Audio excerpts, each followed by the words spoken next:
यार एक सवाल है जो लगभग रोज ही मुझसे पूछा जाता है, इंस्टाग्राम पे, यूट्यूब के कमेंट्स में या कभी मेल पर भी।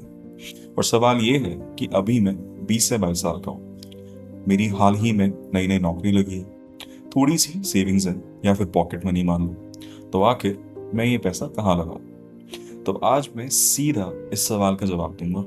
कोई ज्ञान नहीं, कोई लेक्चर नहीं, बस प्रैक्टिकल क्लैरिटी। सबसे पहले, शुरुआत जितनी जल्दी हो उतना बेहतर। एक बात सीधा बोलूंगा, इन्वेस्टिंग में टाइमिंग ही सब कुछ है। लेकिन यहाँ टाइमिंग का मतलब स्टॉक मार्केट का सही वक्त नहीं, बल्कि अपनी उम्र है। जितना जल्दी आप इन्वेस्ट करना शुरू करेंगे, उससे ज़्यादा पैसा आपके लिए काम करने लगेगा। और ये कोई मोटिवेशनल लाइन नहीं है, ये एक सिंपल मैथ है। बाद में समझाऊंगा कैसे।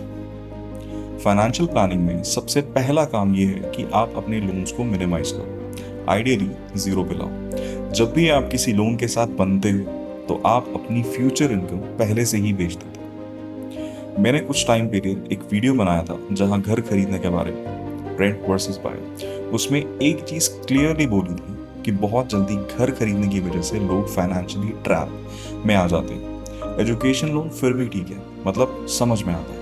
लेकिन अगर लेना ही है तो हमेशा अपने नाम पे लो, पेरेंट्स के नाम पे नहीं। एक चीज जो बिल्कुल अवॉइड करनी चाहिए, कार लोन या बाइक लोन, वो भी सिर्फ दिखावा करने के लिए। अगर लेना ही पड़ जाए तो इतना छोटा ईएमआई रखो कि आप महसूस भी ना करो। गाड़ी एक एक्सपेंस है, इन्वेस्टमेंट नहीं। दूसरी प्रायोरिटी, इंश्योरेंस समझो।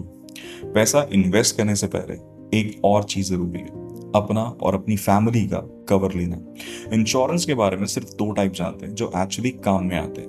पहला, टर्म इंश्योरेंस। सिर्फ टर्म प्लान लो, कोई एंडाउनमेंट प्लान नहीं, कोई मनी बैक नहीं, कोई यूएलआईपी नहीं। वो सब इंश्योरेंस और इन्वेस्टमेंट को मिक्स करते हैं और दोनों काम एवरेज करते हैं। टर्म प्लान में रूल ऑफ थंब ये है, अपनी एनुअल इनकम का 20 से 25 गुना कवर लो।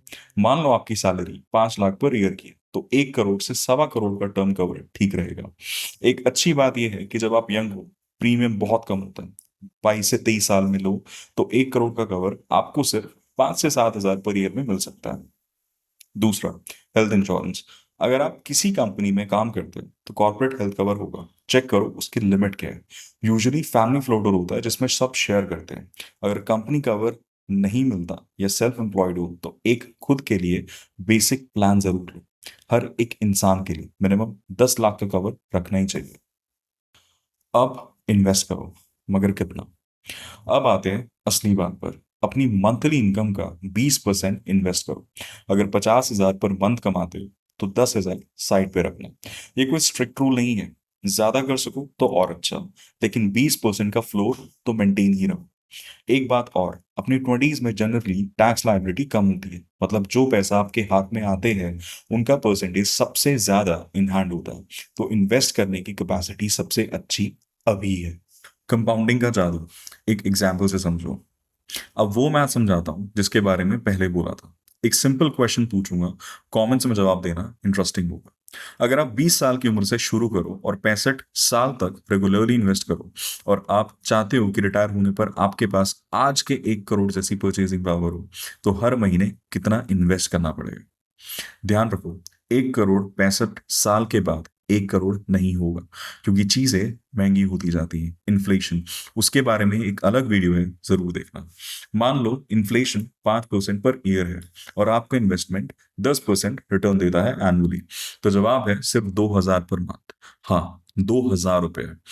अगर आप 20 साल की उम्र से 2 हजार पर मंथ लगाना शुरू करो, 10% एनुअल रिटर्न पे, 65 साल की उम्र तक वो रफली 3.5 करोड़ के आसपास का एक अमाउंट बनेगा, जो आज के टाइम में 1 करोड़ के बराबर है। अब ये सोचो, अगर आप 5 या 10 हजार महीने के लगा सको तो कितना बनता है। लेकिन यहाँ एक ट्विस्ट है, अगर आप 10 साल देर से शुरू करो, मतलब 30 साल की उम्र से, तो वही 2 हजार पर महीना आपको 1 करोड़ की जगह सिर्फ 50 लाख देगा, एग्जैक्टली आधा। और अगर आप 40 साल की उम्र में शुरू करो तो 25 लाख से भी कम। तो ये अंडरस्टैंड करो, आज का 1 रुपए का इन्वेस्टमेंट करना 10 साल के बाद 1 रुपए के इन्वेस्टमेंट करने से डबल वैल्यू देता है। टाइम ही रियल एसेट है, इसीलिए कल मत करो, आज से शुरू करो। कहाँ इन्वेस्ट करें। अब कुछ लोग बोलेंगे एफडी में डाल देते हैं। नहीं, एफडी एक जगह है पैसा सुरक्षित रखने की, ग्रो करने की नहीं। इन्फ्लेशन के बाद एफडी का रियल रिटर्न नियर जीरो या नेगेटिव भी हो जाता है। तो कहाँ जाए पैसा? तीन जगह: इक्विटीज और स्टॉक्स। स्टॉक्स में इन्वेस्ट करना मतलब कंपनीज का हिस्सा खरीदना। जो कंपनीज बढ़ती हैं, आपका पैसा बढ़ता है। दूसरा, गोल्ड। गोल्ड एक अच्छा हेज है। मतलब जब मार्केट गिरे, गोल्ड स्टेबल रहता है या बढ़ता है। पिछले 20 साल में गोल्ड ने रफली 11% का कैगर दिया है। तीसरा, क्रिप्टो या बिटकॉइन। ये टॉपिक पे मैं क्लियरली बोलूंगा, ये आपका पर्सनल कॉल है, लेकिन रिस्क बहुत ज्यादा है। तो समरी करते हैं: लोन्स मिनिमाइज करो, ईएमआई एक चेन है। दूसरा, टर्म इंश्योरेंस और हेल्थ इंश्योरेंस लो, सीधा और सिंपल। तीसरा, इनकम का 20% इन्वेस्ट करो हमेशा। चौथा, जितना जल्दी शुरू करो उतना ज्यादा मिलेगा, सिर्फ 2,000 पर महीना से शुरू कर सकते हैं।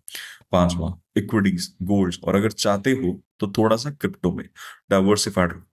एक बात और, पैसा इन्वेस्ट करना सीखना एक हैबिट है, एक इवेंट नहीं। परफेक्ट प्लान का वेट मत करो, छोटा अमाउंट से शुरू करो, डिसिप्लिन मेंटेन करो और टाइम करेगा। कैलकुलेटर में अपना नंबर डालो, 2,000 से स्टार्ट करो और देखो 65 साल तक कितना मिलता है। कॉमन में बताओ। मैं जेन्युइनली क्यूरियस हूं आपके जवाब के बारे में। अगले वीडियो में मिलते हैं। तब तक सेफ रहो और सोच समझ के खर्च करो।